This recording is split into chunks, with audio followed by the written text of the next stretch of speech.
계신 공방토론 시청자 여러분, 진심으로 환영합니다. 이번 토론회는 아주 중요한 공방이 이루어집니다. 십자가냐 부활이냐. 이 치열한 싸움 속에서 진리가 무엇인가를 낱낱이 우리가 밝혀지게 될 것입니다. 링 위에서 싸우는 선수를 소개합니다. 한 선수는 서경수 목사님입니다. 또 한 선수는 이상달 목사입니다. 진행자 해설은 한광수 목사입니다.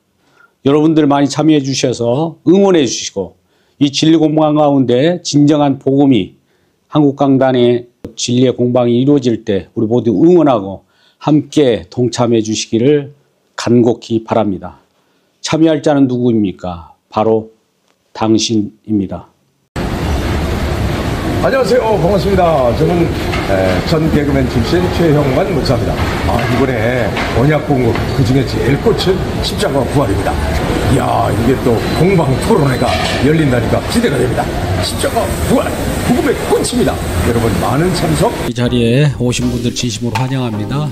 또 공방 토론을 통해서 우리 주님의 말씀을 우리에게 들려줄 수 있기를 바라고 성령께서 함께 관여해 주셔서 우리를 감동하시고 새로운 주님의 역사를 펼쳐지기를 바랍니다.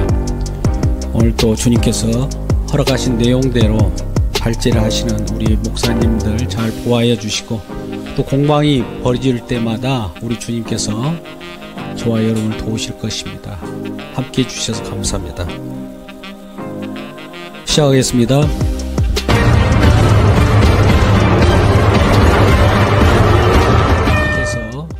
관여해 주시기 바랍니다. 먼저 서경수 목사님 마이크를 좀 키시고 답변해 주시기 바랍니다. 반갑습니다. 서경수 목사입니다.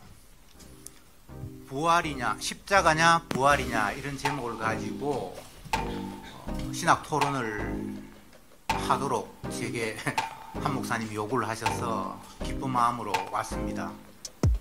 십자가는 성경의 핵심이죠. 복음이죠. 십자가 그 자체가. 그런데 십자가냐 부활이냐라는 이런 물음으로 말미암아 많은 것들을 생각하게 하는 그런 파장을 일으키는 것이 아닌가라는 그런 생각을 하게 됐습니다. 그런데 굳이 그런 제목을 붙인 이유가 있겠죠. 그 이유는 제가 짐작컨대 부활을 강조함으로 말미암아 십자가를 과거사로 돌리는, 그래서 이제는 자꾸 죄에 죽었다 이런 이야기 하지 말고 이제 새로 살아났으니까 기쁜 마음으로 새 생명의 삶을 사는 게 성도의 삶이 아닌가라는 주장을 많은 사람들이 하기 때문에 굳이 이런 제목을 붙였을 것이다. 저는 그렇게 짐작합니다. 십자가 외에 다른 복음은 없습니다. 성도는 늘 주님의 십자가 안에 있는 자입니다. 오늘 이 내용을 주제를 통해서 이번 강의를 통해서 밝혀보기를 원합니다. 네, 감사합니다. 미리 십자가에 대한 십자가 복음을 선언하시는 그런 마음자들을 보여주셨습니다. 이번에는 이상달 목사님 말씀해 주시죠. 네. 요한복음 19장 30절에 있는 말씀처럼 예수님께서 십자가로 모든 복음을 완료하셨습니다. 완성된 복음입니다. 거기에 그 어떤 것도 첨가할 수도 없습니다. 완료형입니다. 구약은 창세기 3장 15절에 언약하신 인류의 구원주 예수 그리스도를 약속한 미래의 복음이라고 하면 신약은 완성된 복음입니다. 그래서 사도 요한이 요한계시록을 기록할 때 소아시아 7개에 보내면서 완성된 이 십자가의 복음을 온 세계에 전파하라고 마지막 요한계시록을 기록해 놓은 것입니다. 요한계시록도 십자가의 복음이 핵심입니다. 성경 66권이 십자가 복음입니다. 위에 다른 복음은 없습니다. 네. 감사합니다. 네. 처음부터 십자가 복음을 선언하는 그런 멘트를 날리시네요. 기대가 됩니다. 우리 한번 기조 발언 속에서 우리들에게 의미심장한 십자가에 대한 강조를 했습니다. 그러면 먼저 두 분이 추첨을 통해서 발표를 해야 되는데 20분씩 발표를 한 다음에 그 다음에 토론에 들어가도록 하겠습니다. 십자가 복음에 관해서 주제를 통해서 자기의 역량껏 발휘해 주시기 바랍니다. 네, 뜨거운 박수로 부탁합니다. 20분 시간이 딱 주어졌기 때문에 여러분들이 받은 교환 그대로 제가 읽으면서 말씀을 전하도록 하겠습니다. 십자가와 부활 1. 복음이 무엇인가? 예수님이 이 땅에 오셔서 십자가에 죽으시고 3일 만에 살아나셨다는 것이 성경의 핵심이다. 이게 복음이다. 그래서 십자가와 부활을 따로 떼놓고 생각할 수는 없다.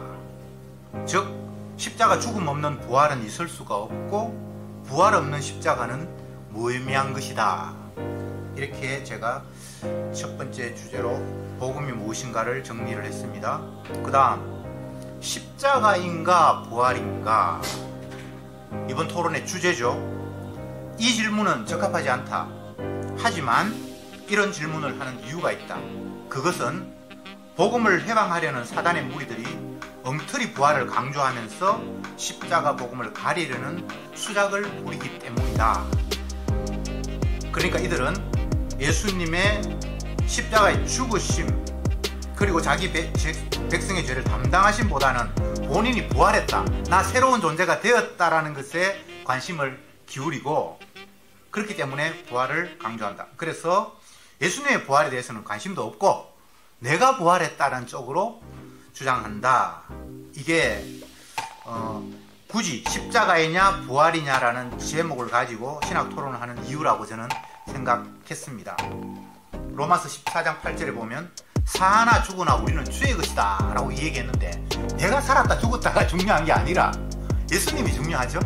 나는 그냥 주의 것이니까요. 3번에 십자가 복음이라면 부활은 의미가 없는가, 그런 질문을 충분히 할 수 있죠. 그건 아닙니다. 다만 십자가와 동일선상에서 부활을 두면서 십자가냐 부활이냐 이런 논의 자체는 전혀 성경을 왜곡하는 주장이기 때문에 그건 있을 수 없습니다. 다만 십자가 안에 부활이 담겨 있습니다. 그래서 부활이 없다는 이야기도 아니고 부활이 중요하다는 이야기도 아닌데 십자가와 부활을 이렇게 같이 놓을 수는 없다라는 겁니다. 예수님이 십자가 지심으로 다 입었어요. 그런데 만약 부활을 강조하는 사람의 논리라면 아니 십자가 지고 부활해야 다 이루어지라는 이런 주장을 할 수가 있죠.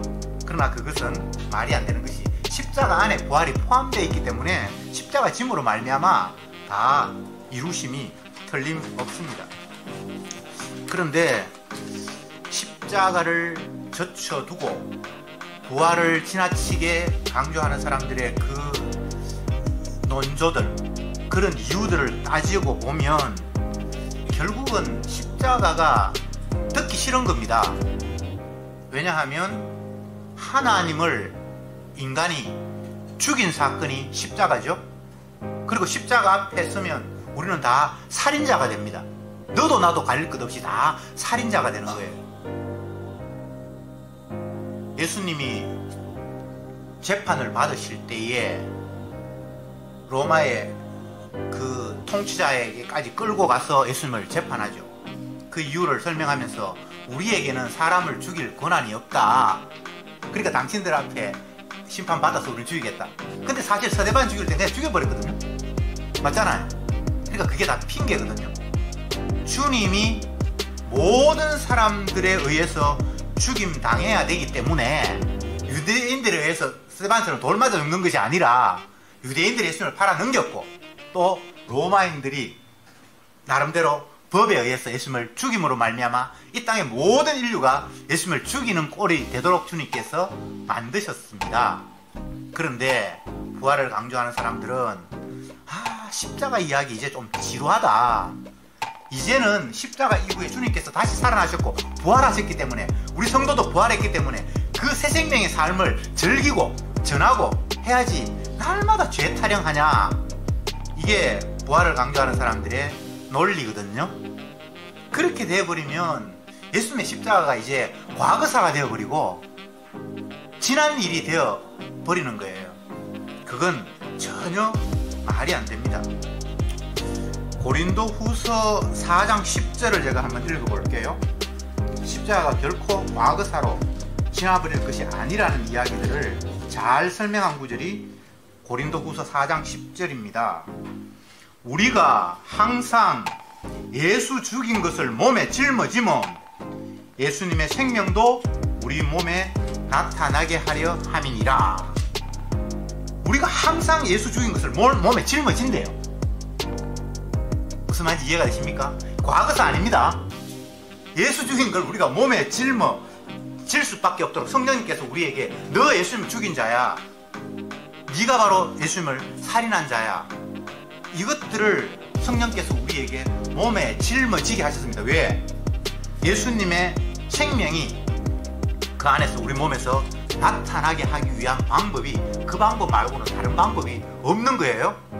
그래서 결국은 계속 성령님께서는 우리를 예수님의 십자가 앞으로 갖다 놓습니다.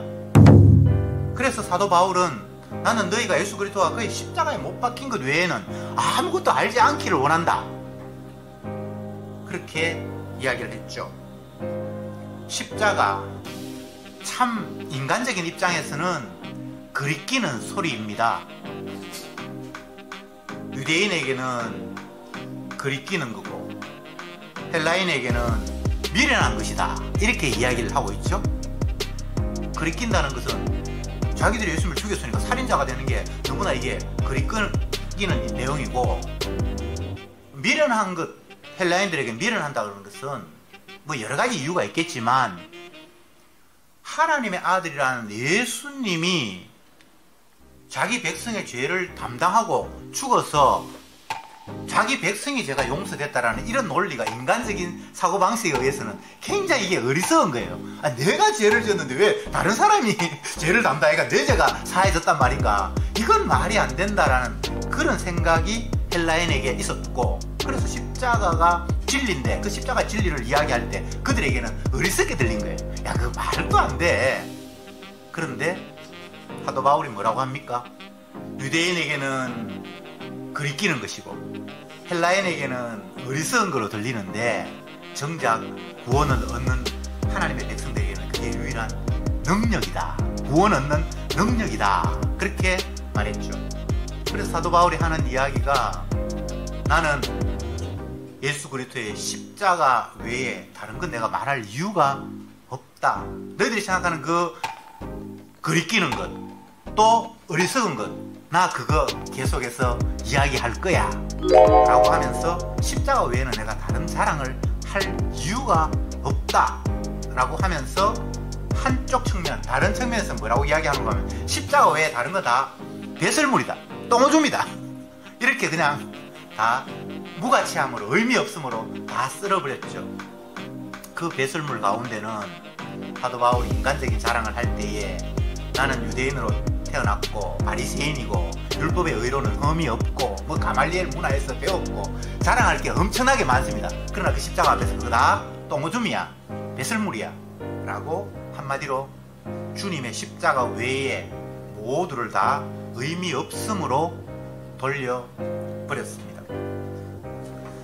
잘못된 부활 개념을 가지고 있는 사람들이 십자가보다 부활을 더 강조하죠. 잘못된 부활 개념. 부활 개념은 성경적으로 이야기를 하면 예수님이 죽었다가 다시 살아났다라는 것이 부활인데, 사람들은 예수님이 죽었다가 살아났다라는 게 중요한 것이 아니고 내가 이제 부활됐단 말이야? 새 생명이 되었단 말이야? 이제는 내가 안 죽어도 되겠네? 이런 식의 생각을 가지면서 부활을 강조해요. 물론 뭐 아닌 사람도 있지만, 그런데 성경을 자세히 들여다보면 주님이 죽으신 이유는 이 땅에 오셔서 인간들의 모든 행동과 말을 악하다고 규정해버렸습니다. 어떤 사람의 말은 옳은데 이건 틀렸어, 어떤 사람의 행동은 옳은데 이건 잘못됐어 라고 이야기하는 게 아니고 모든 말과 모든 행위를 다 악하다라고 규정해버렸습니다. 그래서 예수님이 이 땅에 오셔서 공생애를 시작하면서 첫 번째 터뜨린 일성이 이 독사의 새끼들아, 이렇게 시작을 합니다. 여기에는 예외가 없습니다. 모든 인간들이 다 독사의 새끼예요. 바리새인들, 서기관들, 세리, 창기뿐만 아니라 대제사장, 로마의 군병, 어떤 분류의 인간이든 모두가 다 그냥 독사의 새끼들이에요. 이걸 다른 말로는 너희들의 아비는 마귀다, 내 아버지만 하나님이다, 이렇게 주님이 말씀하셨어요. 그러니까 하나님을 잘 섬겼던 유대인들 입장에서는 청천벽력 같은 이야기죠. 그동안 하나님 섬긴다고 너무나 열심을 다했는데 사도 바울같이 율법의 의로 흠이 없도록 살아가는 사람들이 수두룩한데 그들이 세리 창기와 하나도 차별남 없이 예수님의 관점에서는 다 너희 애비는 마귀고 너희들이 하는 행사는 다 악하다라고 그렇게 규정을 해버렸습니다. 그러니까 결국은 그들이 참다 도저히 참을 수 없어서 예수님을 십자가에 못 박아 죽였습니다. 그게 십자가 사건이잖아요. 근데 십자가 사건에서 제일 중요한 것은 무엇인가 하면 예수님은 말씀 되신 요한복음 1장에서 말씀이 육신이 되어 이 땅에 오셨다고 그랬잖아요. 예수님 자신이 말씀이거든요. 예수님이 말씀하셔서만 말씀이 아니고 이 땅에 오심 자체가 말씀이 오신 분이거든요. 그 말씀 되시는 분이 말씀하셨습니다. 너희들은 다 마귀 새끼야, 너희 아버지는 마귀야, 그리고 너희들은 독사의 새끼들이야, 나 말고는 아버지를 아는 자가 없어. 근데 그들은 아버지를 잘 안다고 섬기고 있었는데 너희 아버지는 마귀고 네 하는 행동은 다 악하다고 했으니까 이게 참다 도저히 못 참아서 결국은 예수님을 죽였는데 그게 십자가 사건인데, 그러면 부활은 무엇인가? 사람들이 예수님을 죽인 이유가 다른 게 아니에요.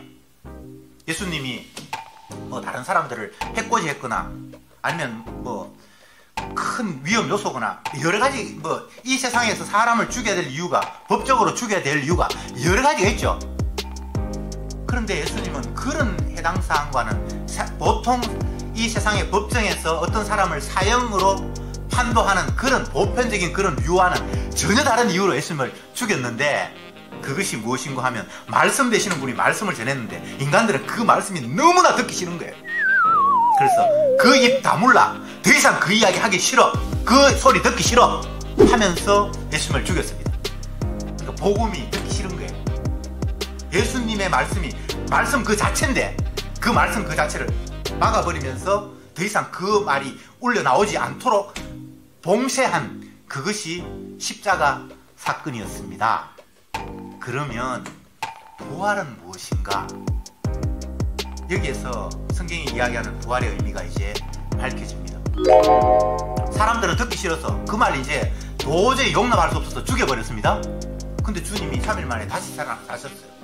그러면 그 말이 계속해서 지금도 현재 진행형이 될 수밖에 없는 상황, 이게 부활의 가장 큰 의미입니다. 물론 주님이 부활함으로 말미암아 하나님의 택한 백성들이 죽음에서 부활하는, 영생하는 그것을 제가 없다라고 지금 부인하는 이야기를 하는 게 아니에요. 그건 분명히 있는 이야기예요. 그러나 그것이 내가 살았다 죽었다 그게 핵심이 아니라 하나님의 말씀이 영원한 거야. 이사야 40장에서 모든 육체는 풀이고 그 육체의 영광은 풀의 꽃과 같은데 풀은 시들고 꽃은 마르지, 그러나 주의 말씀은 영원해 라고 말씀하셨죠?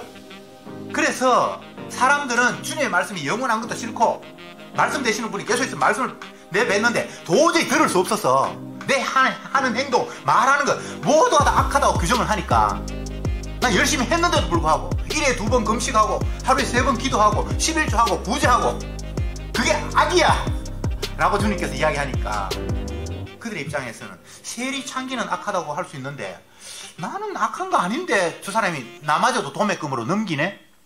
그렇게 해서 결국은 그들에 의해서 예수님이 죽임 당했거든요.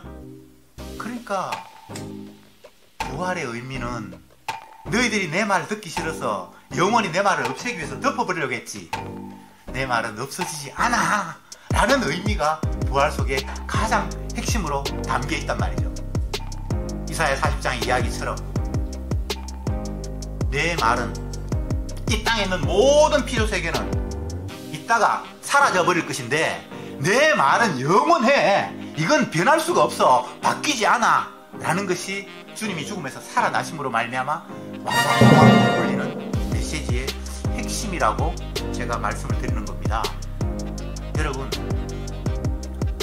예수님이 십자가에 못 박혀 죽으셨고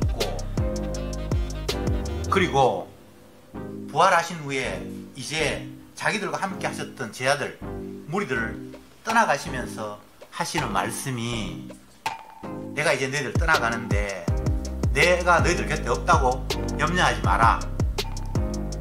내 대신 나의 보혜사 성령을 너희에게 보내줄 텐데 그러면 그가 너와 영원히 함께 할 것이다. 이렇게 주님이 성령을 약속하시고 성천에 올라가 버리셨죠. 성령은 십자가 죽으신 예수님의 영이에요.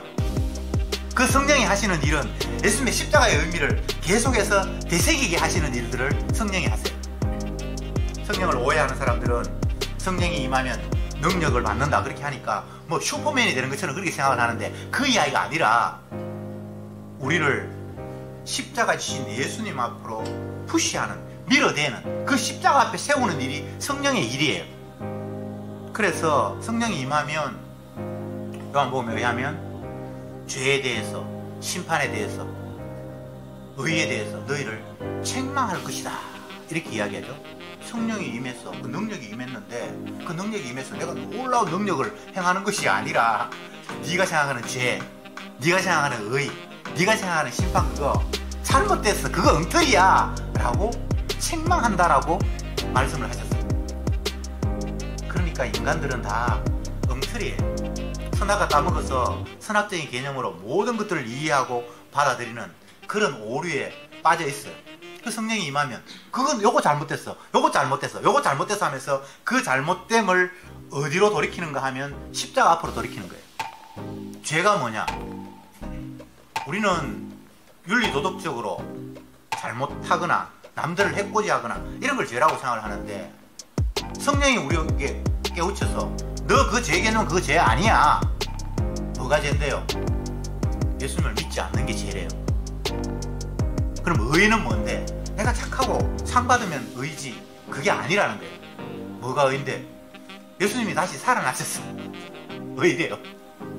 심판, 내가 벌 받고 사업 잘 됐는데 망했다, 그런 게 심판이 아니고 예수님이 십자가에 못 박혀 죽음으로 말미암아 마귀는 이제 더 이상 자기 할 일을 잃어서 이제는 세상이 끝났다는 거예요. 그게 심판받았다라는 거예요. 십자가 중심으로 모든 것들을 새롭게 깨닫게 하시는 게 성령의 역사예요. 그래서 제가 마지막으로 또 한 구절, 처음부터 말씀을 드렸습니다만 또 말씀드리겠습니다. 고린도후서 4장 10절 다시 한번 말씀 볼게요. 4장 10절, 우리가 항상 예수 죽인 것을 몸에 짊어지면 예수의 생명도 우리 몸에 나타나게 하려 함이라. 우리는 항상 예수님을 죽였다라는 사실을 몸에 짊어지며 살도록 성령께서 역사하세요. 부활했으니까 이제 십자가 이야기는 지나간 걸로 합시다. 그게 안 돼요. 그렇게 되면 십자가를 모독하는 일이고 주님의 능력을 배반하는 일이기 때문에 우리가 항상 예수 죽인 것을 몸에 짊어지는, 내가 예수님 죽였지, 내가 예수님 죽였지, 그렇게 될 때만 예수의 생명이 우리에게 온전한 생명으로 다가오기 때문에 주님은 우리를 이런 식으로 다루신다는 것, 요거까지 제가 말씀을 드리겠습니다.